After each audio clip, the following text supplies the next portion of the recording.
आपण मानू फ्रेंड्स आज वेलकम करुच्ची एसआर किचन गोटे दमदार रेसिपी नहीं कि देखंतु केते सुंदर कलर केते सुंदर देखा जाउची हमर खासी मांसर झोल। आज 1 किलो खासी मांस निया जाइची सेथिरे आज आमे मसला पकईचंती देखंतु अदा पियाज रसुण गोटा मसला।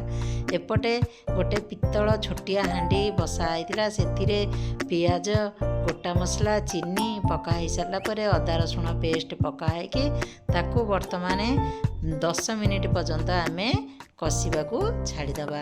आमे तो सब बेले कड़ई किंबा डेक्ची किंबा प्रेशर कुकर रे आमे खासी मांस रांधिकी खाती किंतु आज देखंतु केते सुंदर देखा जाउची गोटे पित्तल हांडी रे आज खासी मांस रंधा होची। तार टेस्ट पूरा नियारा। माटी हांडीर खासी मांसर टेस्ट अलगा आउ पित्तल हांडीर खासी मांसर भी टेस्ट आज अलगा। देखंतु केते सुंदर भावरे आमर मांस कषा चली सेतिरे वर्तमान सब प्रकार गुंड सब ऐड कर दिया है कि पुणी ताकू 5 मिनिट पई घोड़े दिया हला। तापरे देखंतु आमर आस्ते आस्ते मांस रो कलर आमर आस्ते आस्ते देखा हेलानी केते सुंदर भावरे कलर देखा होची। वर्तमान कौन करबा ना कषा आमर रेडी हो गला।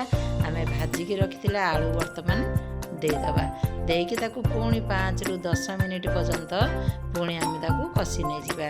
कषि नै गला परे आमे सेतिरे गरम पानी करा हेकी रखा हेतिला गरम पानी देदबा देकी ताकू आधा घंटे पर्यंत स्लिम रे आमे छाड़ी दबा।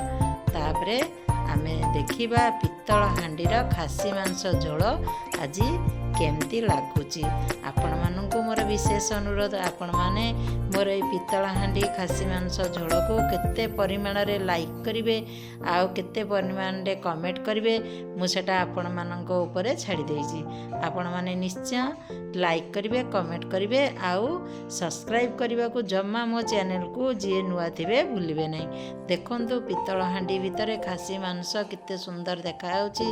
हमर रेडी हो गला पित्तल हांडी खासी मांस झोल। आपण माननकु एसआर किचन तरफरु स्वागत आउ वेलकम। आपण माननक पाखरे एसआर किचन सबुदिन एही परी